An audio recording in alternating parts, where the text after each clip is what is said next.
Ada perempuan berpakaian tapi telanjang. Itulah maksudnya itu. Berpakaian tapi telanjang. Coba bayangkan. Dan mereka senang tuh Pak. Nah, dibuatlah gaya berpikir yang cukup liberal, artinya modern sekali lah sedikit-sedikit. Sampai mohon maaf, kita ini itu dianggap orang-orang yang kurang modern. Kenapa kita dikatakan kurang modern? Karena anti dengan perkembangan zaman. Sebenarnya kita tidak anti Pak dengan perkembangan zaman, itu tidak anti. Sama halnya dengan permasalahan tahun baru itu. Kita sebenarnya tidak anti dengan tahun barunya gitu. Tidak anti dengan tahun barunya. Yang kita antikan dengan adalah bagaimana ladang kemaksiatan itu gitu. Makanya mohon maaf Pak, sebagai seorang mukmin yang baik, kita semua itu wajib Pak berpegang teguh pada tali agama, itu wajib.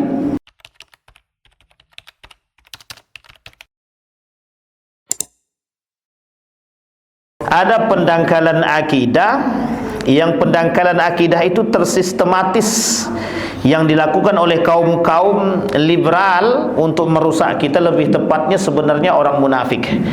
Jadi dulu yang punya program ini bukan orang muslim, yang punya program orang-orang Yahudi dan Nasrani agar kita ini jauh dari nilai-nilai agama. Mereka tidak senang tuh lengok kita yang sering mengaji, sering sholat, datang ke masjid. Mereka tidak senang. Sehingga cara mereka untuk meruntuhkan kita, memerangi kita dulu. Mereka perangi, mereka tidak suka dengan Islam, mereka perang. Singkat cerita, mereka kalah dalam perperangan. Artinya apa? Tidak sanggup. Karena umat muslim ini kalau dipancing dengan jihad, senang sekali. Karena mereka berharap mati syahid itu tadi. Karena mati syahid harapannya pasti masuk surga tanpa hisab. Sementara kepercayaan kita orang-orang muslim ini adalah keyakinan yang teguh dengan hal demikian. Sehingga kata mereka, kalau menjauhkan mereka dengan cara berperang, mati mereka, itu yang mereka harapkan. Nah, caranya adalah memerangi otak mereka, kata dia. Namanya perang pemikiran. Jadi kita sekarang ini sedang berperang dengan pikiran kita Pak. Kita sekarang ini sedang berperang dengan otak kita. Kita berperang dengan keadaan kita hari ini. Kita berperang dengan ekonomi, pendidikan, politik, dan lain sebagainya. Alasannya sederhana Pak. Bagaimana caranya menjauhkan nilai Islam itu daripada kita? Dalam bahasa gaulnya disebut dengan sekulerisme namanya. Mensekulerkan kita nih, agar kita nih cinta terhadap dunia, jangan terlalu dekat. Sampai mereka berani mengatakan begini kepada kita, orang muslim, tidak usah terlalu alim kali gitu. Nah, itu bahasa sederhananya Pak. Orang muslim, jangan terlalu alim kali. Sesekali sholat di rumah tidak masalah kok bagi laki-laki. Sesekali tidak usahlah sholat, tidak apa-apa juga. Akan sholat kan 5 kali kata dia. Sholat 3 kali aja udah cukup tuh. Udahlah, nanti 2 kalinya nantilah kan. Coba dengan bahasa sederhana Pak. Memang bahasanya sederhana, tapi menyelekit itu Pak. Sakit kita dibuatnya. Sama halnya, udahlah tidak usah so alim, pakai jilbab, yang penting kan kau pakai celana lepis, kan tetap menutup aurat sekalipun pakai lepis kata dia. Coba Bapak Ibu bayangkan. Sekarang ini cara mereka mendangkalkan pemahaman kita kan mudah sekali. Sekarang saya tanya Bapak Ibu, coba Bapak tanya sama istri-istri yang pakai celana lepis tuh. Apa kata dia? Kira-kira, tanyakan sama dia, kira-kira kau ini menutup aurat apa tidak? Jawabannya sederhana tuh Pak. Kami kan menutup aurat, pakai celana kok. Padahal pakai celana tapi nampak. Maksudnya apa? Apa kata Nabi? Ada perempuan berpakaian tapi telanjang. Itulah maksudnya itu. Berpakaian tapi telanjang. Coba bayangkan. Dan mereka senang tuh Pak. Nah, dibuatlah gaya berpikir yang cukup liberal, artinya modern sekali lah sedikit-sedikit. Sampai mohon maaf, kita ini itu dianggap orang-orang yang kurang modern. Kenapa kita dikatakan kurang modern? Karena anti dengan perkembangan zaman. Sebenarnya kita tidak anti Pak dengan perkembangan zaman, itu tidak anti. Sama halnya dengan permasalahan tahun baru itu, kita sebenarnya tidak anti dengan tahun barunya gitu. Tidak anti dengan tahun barunya. Yang kita antikan dengan adalah bagaimana ladang kemaksiatan itu gitu.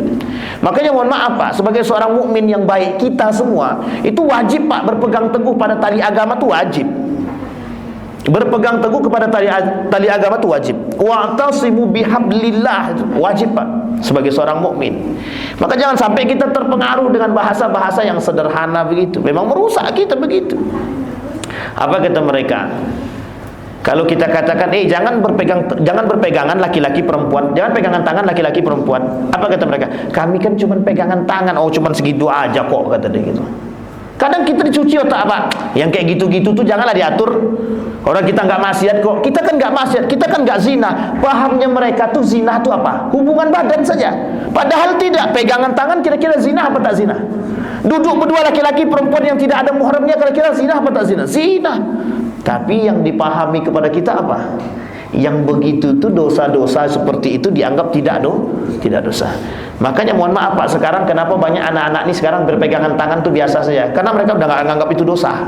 Coba bayangkan Pak, begitulah cara pandang orang hari ini terhadap nilai-nilai agama. Kembali kepada poin tadi Pak, yang seperti ini, jenis-jenis seperti inilah yang disebut dengan kekufuran. Kufur Pak, tapi samar-samar kufur deh. Kadang-kadang kita terjerumus dalam perbuatan-perbuatan yang salah, yang kufur seperti ini. Maka Bapak Ibu sekalian yang berbahagia, yang ingin saya katakan adalah banyak sekali perbuatan-perbuatan kufur yang berada di tengah-tengah kita hari ini yang dianggap biasa, dan kita tidak anggap itu dosa. Kita tidak anggap itu Makanya Bapak Ibu sekalian yang berbahagia, kita berharap nih kita yang mukmin nih yang sadar gitu. Lu orang kalau nggak sadar, kita ingatkan. Kalau mereka sudah sadar, alhamdulillah. Tapi kalau mereka nggak sadar, lepas tanggung jawab kita Pak. Apa kata Nabi? Di akhir zaman tuh kelak perhatian seorang muslim dengan muslim yang lain itu hilang. Tidak ada lagi, berkurang sedikit demi sedikit kata dia. Kenapa demikian? Karena setiap muslim itu sudah menganggap diri mereka lebih baik daripada yang lain. Sehingga makna hadis yang ad-din an-nasiha itu tak berlaku lagi. Nabi bilang dalam hadisnya ad-din an-nasiha, apa artinya? Agama itu nasihat, liman lillahi wa rasulihi wa li kitabihi wa li a'immatil am wa li a'immatil muslimin wa li ammatihim. Agama itu nasihat, artinya apa? Kalau kita memberikan nasihat kepada saudara, itu adalah bagian daripada agama. Nilai-nilai agama itu adalah nilai-nilai nasihat yang harus sampai kepada kita semua. Tapi kalau kita tak sampai kepada kita, bagaimana kita mau menasehati diri kita sendiri? Baik, itu yang ketiga, kufur. Yang keempat, fasik. Nanti kita masuk kepada poin terakhir Pak, fasik yang keempat. Fasik ini Bapak Ibu sekalian yang berbahagia, tahu dia dosa tapi dia jalankan. Nah, sederhananya sama yang tadi saya katakan. Tahu mereka bercampur laki perempuan itu dosa, tapi mereka tetap bercampur. Tahu mereka bergandeng tangan laki-laki perempuan itu dosa, tapi mereka tetap berbuat. Karena mereka menganggap itu tidak dosa. Ada cuman pegangan tangan aja kok. Cuma perkataan cuma itu berdampak negatif dan besar. Hari ini semua orang berkata pegangan tangan itu cuma biasa, maka kelak tidak ada lagi kata-kata bersentuhan laki perempuan itu dosa. Itu yang paling sederhana tuh. Maka mohon maaf, ada nggak contohnya yang dipertontonkan kepada kita? Ada perbuatan para artis tuh. Sekarang saya tanya Bapak Ibu, sekalipun berhijab atau tidak berhijab, ketika mereka main film berpegangan nggak laki-laki perempuan? Pertanyaannya dosa apa tak dosa? Uniknya lagi, dosa kita tontonkan. Nah, itu masalah tuh Pak. Udah tahu dosa kita tonton. Nah, coba bayangkan. Parahnya lagi, di dalam film itu bertajuk Islami, tapi pakaiannya mohon maaf, rok pendek, ketiak nampak. Itu yang kemudian, apa kata mereka dalam itu? Maka saya katakan Pak, liberalisme dalam industri perfilman.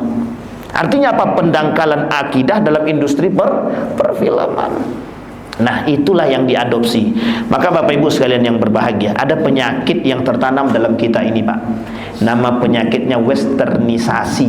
Artinya apa? Kebarat-baratan.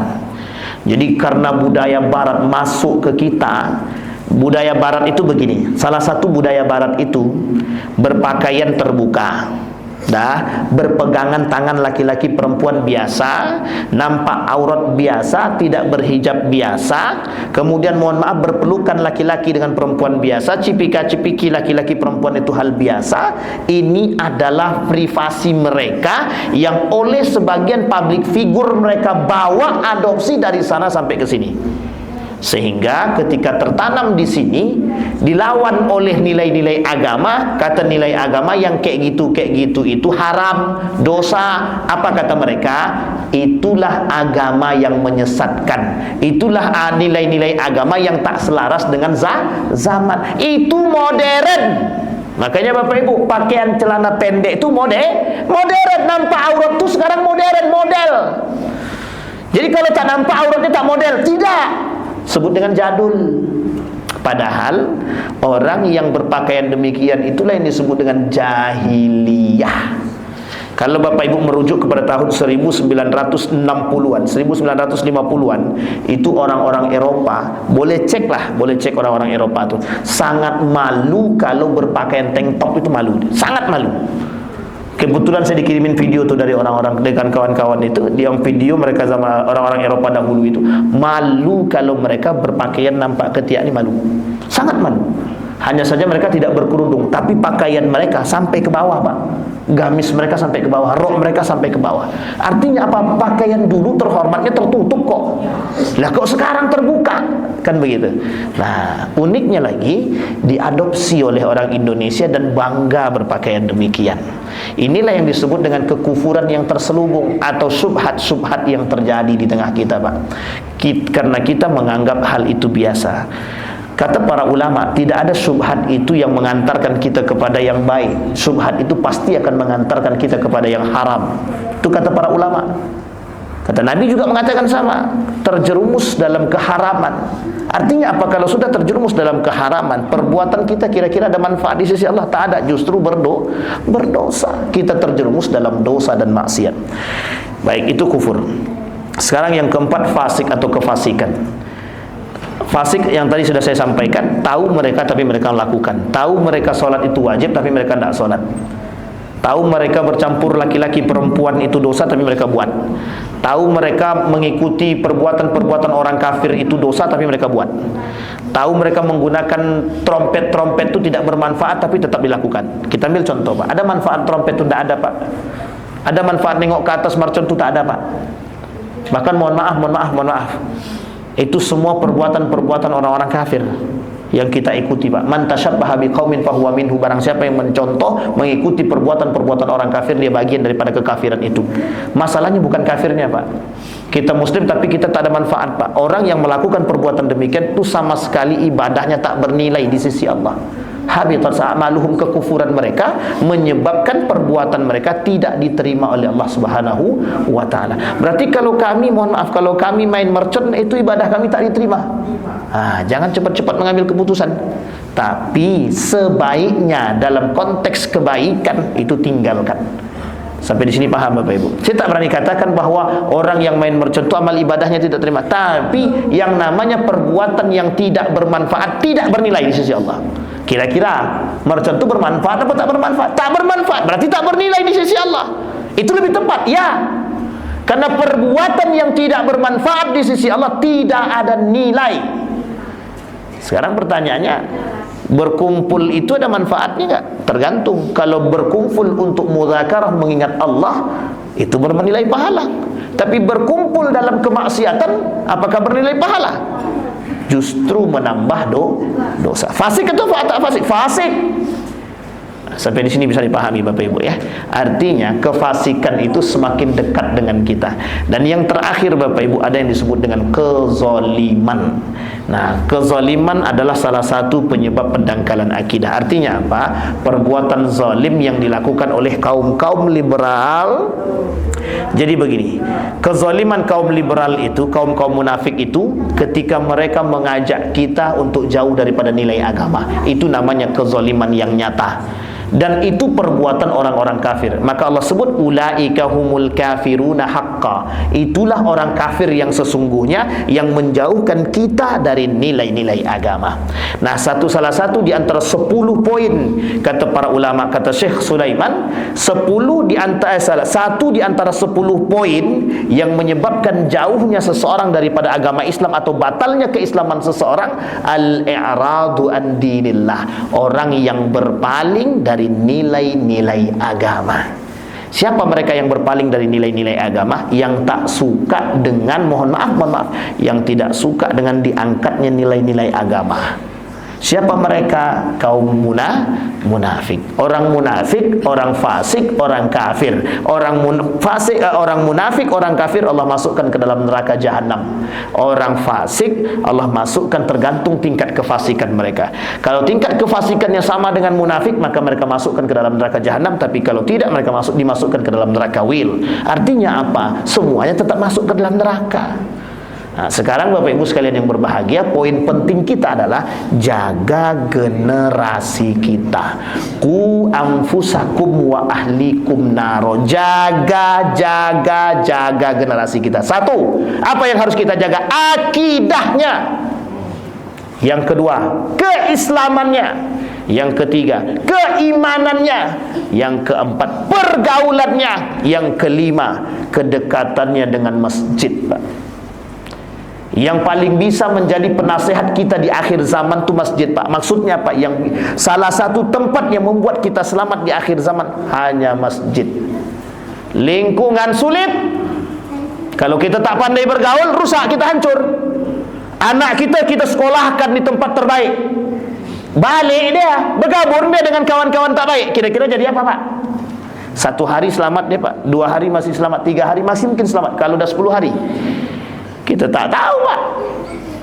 Sampai di sini bisa dipahami, Pak. Ku anfusakum wa ahlikum nar. Kalimat ini penting untuk dipahami. Jagalah dirimu dan keluargamu. Apa yang harus dijaga? Kata Allah, yang pertama kali yang harus kita jaga akidahnya, keimanannya, Pak. Agar apa? Agar tak rusak imannya, agar tak rusak Islamnya, agar tak rusak akidah dia. Biar dia selalu bisa berada pada posisi keimanan yang baik. Jangan sampai anak kita berkata, kan cuma sekedar duduk, kan cuma sekedar memandang, kan cuma sekedar menonton, kan cuma sekedar mengucapkan, kan cuma sekedar merayakan, cuma sekedar. Kalimat itu yang bermasalah tuh, Pak. Kalimat itulah yang bermasalah. Sekarang tidak ada lagi kalimat cuma-cuma, hanya. Kalimat yang harus kita tanamkan, tinggalkan yang tidak bermanfaat di tengah umat muslim. Datangkan, sampaikan kepada para pejabat, para pemangku kebijakan, tolong hindari kemaksiatan, tolong buat kebijakan yang bisa menjaga akidah generasi kami. Bapak Ibu yang membangun, ada orang yang menghancurkan. Itu berat, Pak, berat. Makanya mohon maaf Bapak Ibu sekalian yang berbahagia, kalau apa yang kita sampaikan ini mungkin terlalu keras, memang, Pak. Dalam urusan akidah tidak ada toleransi, Pak. Tidak ada toleransi dalam akidah. Lakum dinukum waliyadin. Bagimu agamamu, bagiku agamaku. Sorry, mohon maaf, Pak. Tidak ada namanya toleransi dalam beragama. Rusak agama kita hanya disebabkan gara-gara toleransi. Jangan ada lagi yang ikut turun ke jalan hanya untuk tahun baru. Jangan ikut-ikutan pada perbuatan-perbuatan yang tidak bermanfaat, meskipun hanya bakar-bakar ayam. Banyak yang harus dibakar lagi, nantilah dulu. Mau bakar-bakar sebelum tanggal itu, atau kalau bisa bakar nantilah pas ulang tahun. Itu jangan juga, jangan pakai ulang-ulang tahun lah. Nah, kan begitu. Kalau mau bakar, bakarlah kapan tertentu. Tak perlu memprioritaskan hari, dan tak perlu memprioritaskan momen. Artinya apa? Kita jauhkan dari kesyirikan yang samar-samar itu. Kita ini orang berislam, orang mukmin yang harus kokoh keimanannya. Jangan sampai goyang hanya karena priorisasi. Hanya karena prioritas, hanya karena momen, hanya karena ini. Cuman momen ini doang, ini pas lagi momennya nih. Enggak bisa, Pak. Enggak bisa. Tidak ada kaitan keislaman itu dengan momen itu, tidak ada, Pak. Sama, mohon maaf, Pak. Mohon maaf. Kenapa menjadi perdebatan? Mohon maaf, jangan ada tersinggung. Tapi karena ini memang penting untuk disampaikan. Kenapa terjadi salah paham terhadap misalkan Yasin di malam Jumat gitu? Yang disalahkan itu apa? Yasinannya kah? Atau malam Jumatnya kah? Yang disalahkan adalah prioritas malam Jumatnya, Pak. Prioritas malam Jumat yang disalahkan. Mau baca Yasin, kayak mau baca apapun setiap malam silahkan. Tapi kalau mereka mewajibkan baca Yasin di malam Jumat, itu yang haram. Yang diharamkan, tak ada pewajib, tak ada. Mewajibkan itu tak ada. Kalimat yang diharamkan oleh para ulama, wajibnya itu. Sama Pak, paham Pak Seliman? Ini namanya prioritas. Tidak ada namanya momen terpenting. Bahkan Islam tidak mengajarkan demikian. Bahkan kita tidak boleh mengatakan hari ini adalah hari terbaik. Tidak bisa Pak. Berarti kita cuma beribadah di hari yang terbaik. Apakah hari yang lain tidak baik? Nah, ini kalimat yang harus kita hindari. Jadi cara kaum orientalis dan liberal itu merusak kita dengan cara bahasa dulu. Tradisi dan bahasa, budaya dan bahasa. Karena paling mudah merusak orang dengan budaya dan bahasa. Saya kira itu saja, mudah-mudahan bermanfaat bagi kita semua. Kita berdoa kepada Allah semoga kita tetap istiqamah dalam kebaikan dan ketaatan. Kita tetap istiqamah dalam akidah yang baik dan benar. Selalu kita tanamkan akidah-akidah yang benar. Dan kita berharap Bapak Ibu sekalian yang berbahagia, mudah-mudahan di masjid kita ini ada kajian khusus akidah yang lurus agar kita bisa selamat dari dunia dan akhirat. A'udzubillahi minasyaitonir rajim.